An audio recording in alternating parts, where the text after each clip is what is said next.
Fashion, and this is Prasanna Karthik from Spring Nectar TV. A country as diverse as India is naturally a fertile ground for indigenous crafts, and every region has a thriving cultural legacy. In today's episode, we are going to dive into the land that has rich legacy of amazing literature with great authors like Rabindranath Tagore, Bankim Chandra Chatterjee, as well as world-famous designers like Sabyasachi Mukherjee, Ritu Kumar, and many others who are the pride of West Bengal. West Bengal has rich and vibrant cultural fashion. One of the most culturally prosperous states of India, West Bengal is filled with surprises. Be it the different religions all assimilating into one of the lovely cultural events that seem to make up the glorious state that is.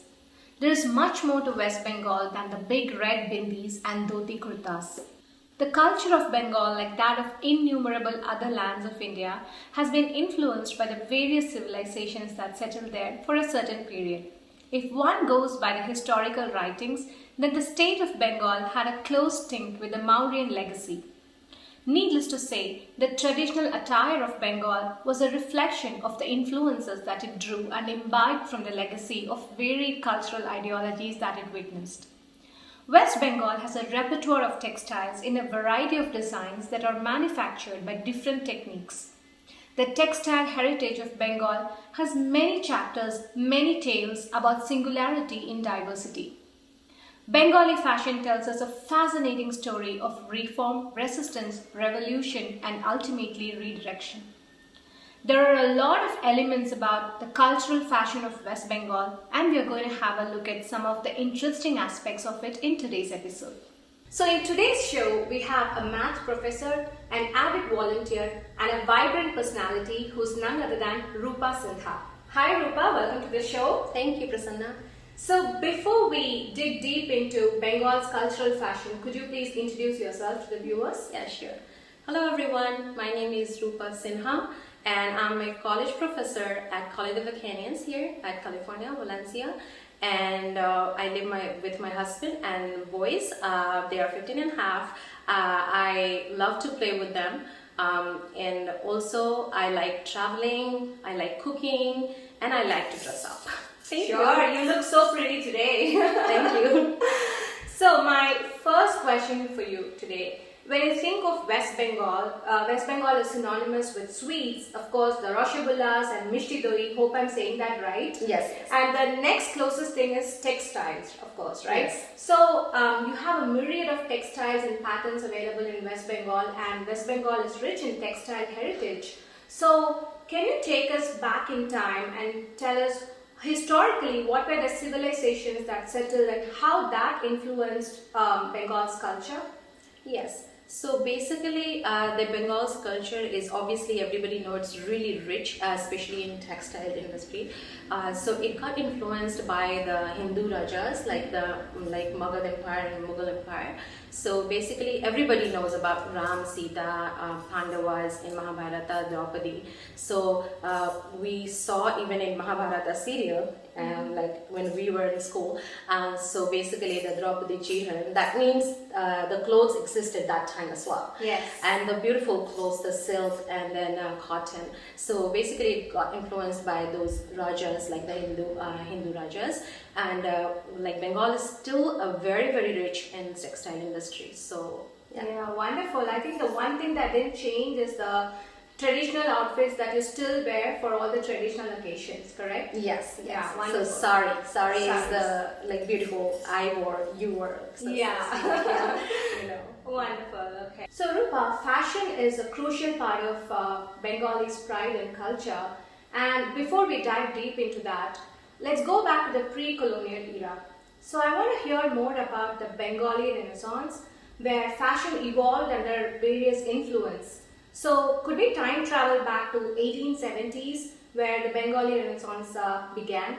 Yeah, sure.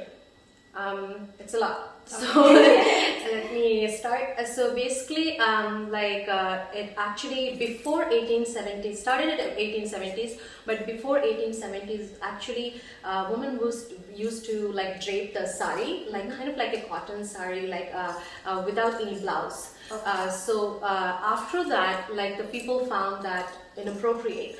So in 1870s, like that era, is actually everybody heard about the Rabindranath Tagore. Oh yes. So the Rabindranath Tagore eldest brother's wife, Nandini Tagore. Okay. So Gyanada Nandini Tagore. She was like actually like introduced like the Brahmika drape sari that I actually wore today.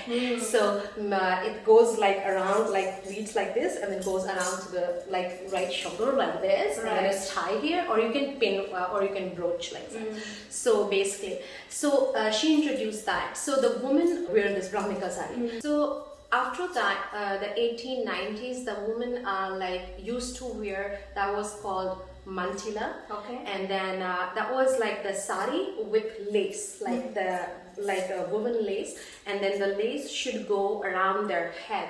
Not crown exactly, but they got inspired from the Spanish women. They used to wear the head band kind of. Wow. Like so. So that's actually inspired by those Spanish women.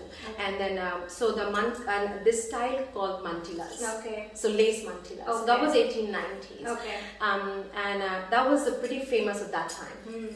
Then after that, in early 90s, then 1900 and 1910, those era, like so the Edwardian era came. So the women, the fashion got inspired from English culture. So basically they have like the high neck blouses and then the chiffon sari. So chiffon sari looks like very elegant with the high neck blouses, and the blouse they have work, the embroidery, like beautiful embroidery. So that was the early 1900s. After that, in like 1920s, kind of like Indira Devi, that's actually introduced the chiffon sari, like beautiful chiffon sari with sleeveless blouses and short hair with dark lipsticks. Like, so that was the fashion of like 1920s kind of. 1920s, guys. Wow. Okay. Yeah. And then after that, in the 1930s, like everybody familiar with the Devdas movie, right? 1930s, the old Devdas came. And that old Devdas came, like the woman used to wear the sleeves were like this size now, that time. And the sari was like beautiful cotton and chiffon sari wore over this, or Banarasi. Those saris came that time. Then men used to wear the dhoti, and that is called kameez, that we call shirt. So that was in the fashion after Devdas movie, the 1936 Devdas movie. Okay. Yeah. And then after that era, after 1950s, like we have, you know, the Sharmila Tagore. Everybody knows, like the Indian versatile actress. Oh yes. She's still beautiful. So like she brought like puff blouse, like she in the film, not she brought it, but in the movie she made it popular. Exactly. Yeah. So she used to wear the puff blouse with chiffon sari, and then very tight hugging salwar, kameez, and dupatta. Yes. So that was the fashion that time. And then the big bun and like puffy hair, like that. So that was the fashion that time. And then after that, 1990s, like when we were in school, and so basically that time the anarkali and then those fashion came, like loose denim jeans with the loose tops, like so, and then side pleat, like French plaid, something like that. So yeah, that was the time, like, you know, from I took you from 1870s to 1990s. Wow. So yeah, pretty That's much. amazing. You know, evolution of fashion over what, 150 years? Exactly. No, that shows how colonialism, consumerism, war, and globalization, you know, shaped us ourselves to represent the world how we are. Especially your West Bengal after the British era, I think you guys were like way ahead in terms of cultural development compared to the rest of the country. Yeah, it's still very, very rich culture. Very rich, yeah. Wonderful, wonderful. Yeah. So one of the first images conjured by a non-Bengali Indian's mind is, when you think about Kolkata, is the classic rich red and white Bengali sari. So what is the story behind the ubiquitous red bordered Bengali sari, and what is the significance of this particular color combination? So basically, as you all can see, I wore the white and red sari. Yes. The significance for the color, let me tell you first, like the white color is for purity. You are kind of like symbol of pure, like how pure you are. And the red border is actually the woman's fertility. Okay. So fertility in the sense like when a girl gets married and when she goes to her husband's house, basically like girl's parent bless her, like, okay, you go, be happy, keep everyone happy, and we bless you, beautiful child. Children. Okay. So basically this red is very significant in the sense like if you see any Bengali wedding, we put alta on the toes, feet, yeah. and as well as in our hands. Right. We don't put mehendi. The alta is like the red color. Red is very, very auspicious in Bengali culture, and also it's related with Durga Puja also. So the Durga Ma is getting married on the 6th day of Durga Puja, and she goes to her in-laws on the 10th day. Her toe to head, everything is red. You can see my sindoor, my big bindi. So red is very auspicious, and so does like white also. So that's a significant. Basically, celebration of women, right? Exactly. Yeah. Awesome. I read that weaving is one of the ancient craft that originated in Bengal in the 15th century. And in my opinion, the hands that weave magic need to be celebrated. So, do you think that the weavers who make these handloom textiles, they get their due place in the spotlight? Things actually changed a little bit. Before it was really famous because before the power loom came, but still if you go to Kolkata, like the West Bengal, you can find the handloom industries everywhere, mostly in Havras. What happens actually, the government now they're promoting the handloom, so they're trying to boost their business so they can promote.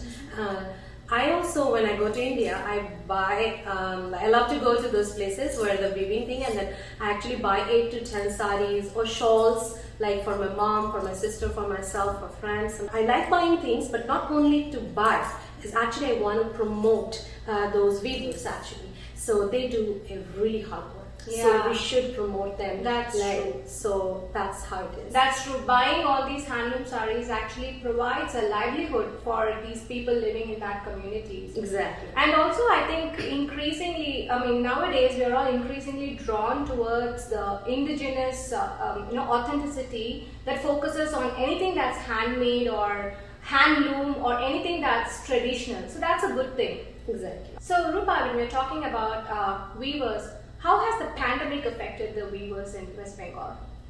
A lot. Especially in Durga Puja time, the weavers used to sell so many saris, dupattas and salwar suits and everything. But since pandemic came, like Durga Puja was not celebrated like it used to celebrate before.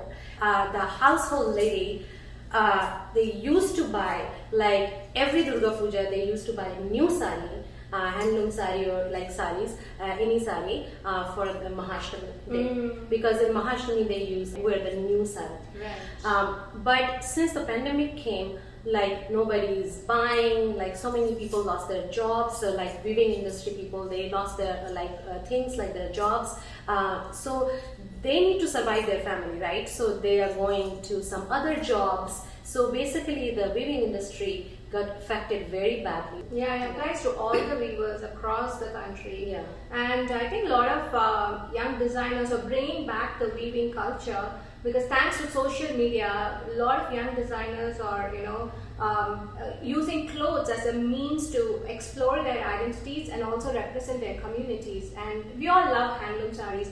This one that I'm wearing today is a Bengal cotton that I got off a Facebook influencer, so we all love handloom sarees. Yeah, I once I saw you, like I saw she wears black, so I'm glad because so many people ask me why you wear black or something, because black they don't think good, but in Bengali culture the black is actually good.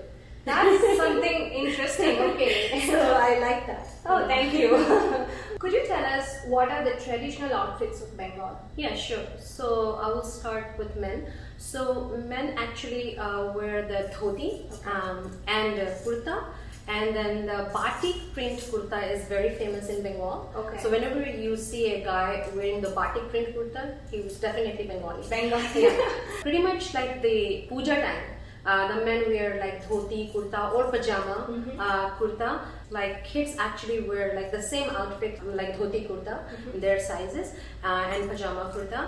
The kurta has like very different styles like batik print kurta, border kurta like is the border on the side, and then full sleeve or like half sleeve, something like that. Women, whenever we talk about outfits, like women's definitely the traditional outfit is obviously sari, but also they like to wear the shalwar kameez, tight fitting churidar, tight fitting kurta with dupatta.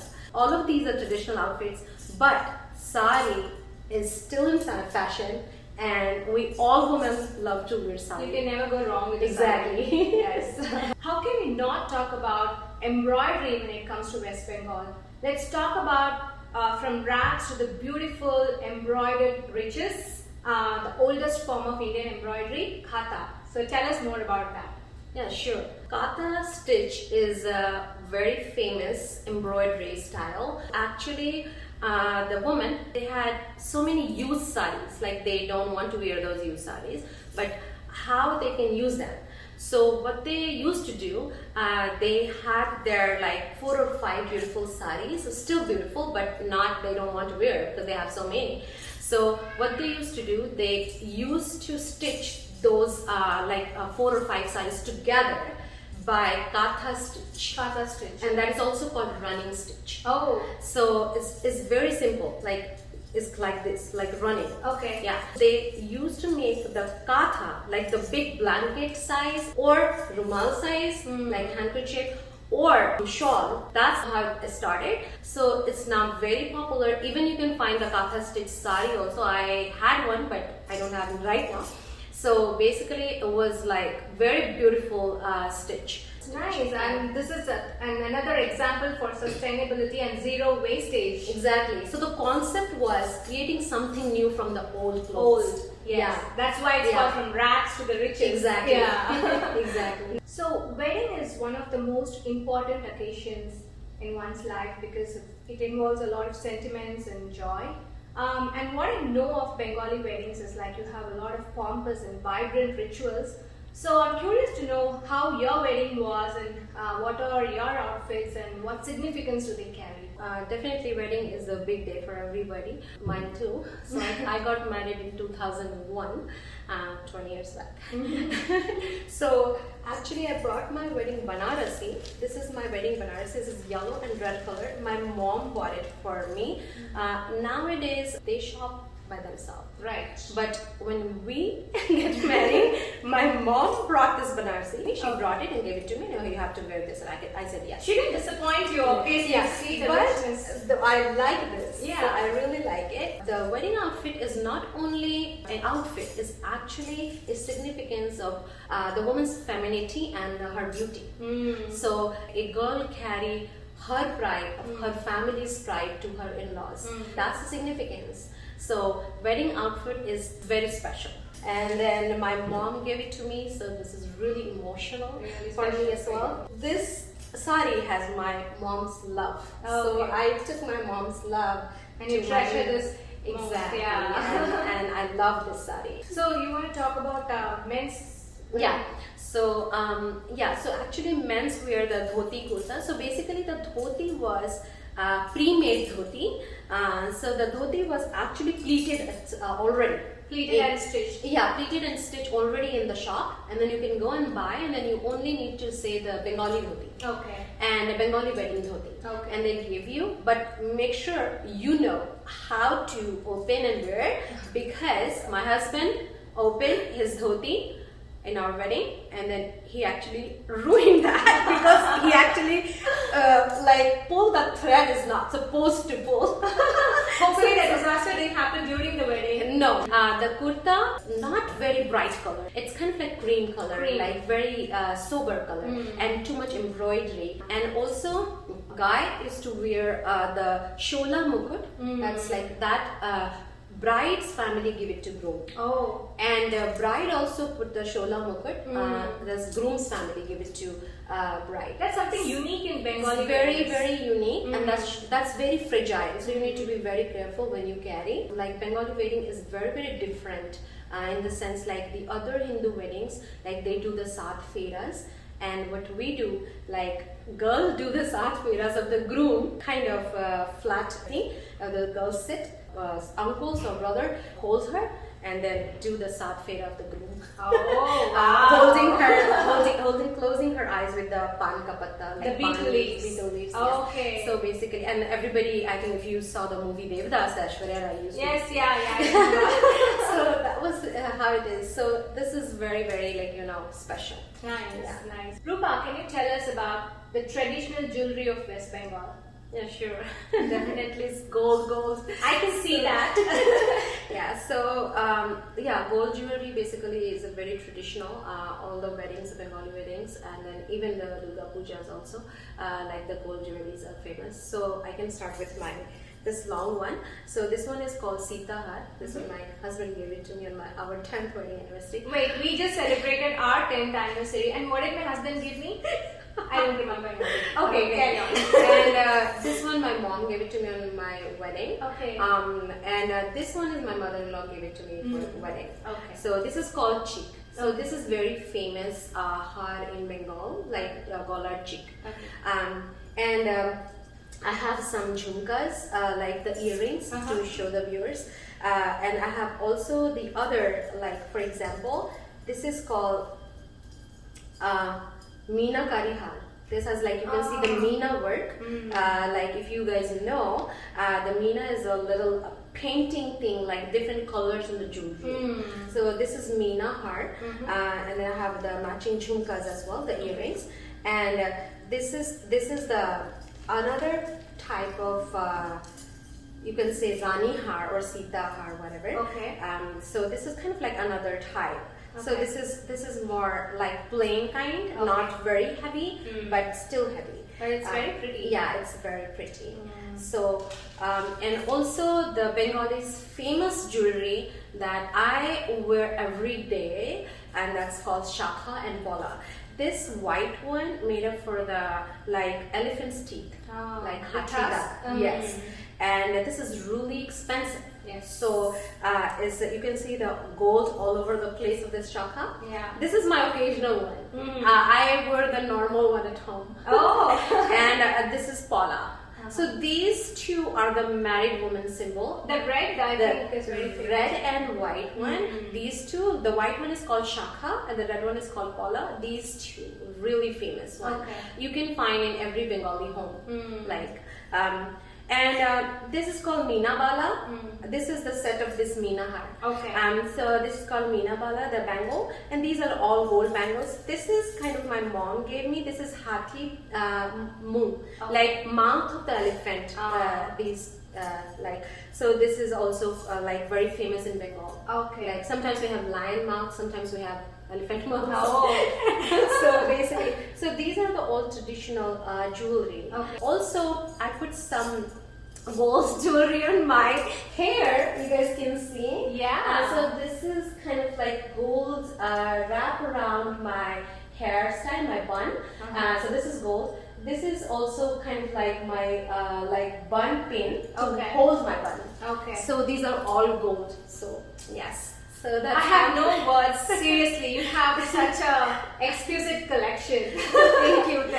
And so we are coming to the end of the show. And the takeaway from today's show is that West Bengal was exposed to a lot of cultural authorities, from the Hindu Rajas to Mughal influence and then foreign colonizations, and that reflected in your art, culture, jewelry, attire, and architecture. And West Bengal is also known as the richest cultural state in the country. So thank you so much, Rupa, for patiently explaining all the questions and giving us an insight on the cultural fashion of West Bengal. Thank you so much. It was wonderful chatting with you. Thank you so much, Prasanna, and thank you all the viewers, and definitely thank you the Spring Nectar TV and Dr. Rose Muralikrishnan. Thank you so much for giving me this opportunity. Thank you so much. Thank you. Thank you. This is Prasanna signing off, and I'll meet you all in another interesting episode. I hope you all enjoyed the show, and please subscribe to Spring Nectar TV on Roku and show us some love. Until then, stay safe and stay classy.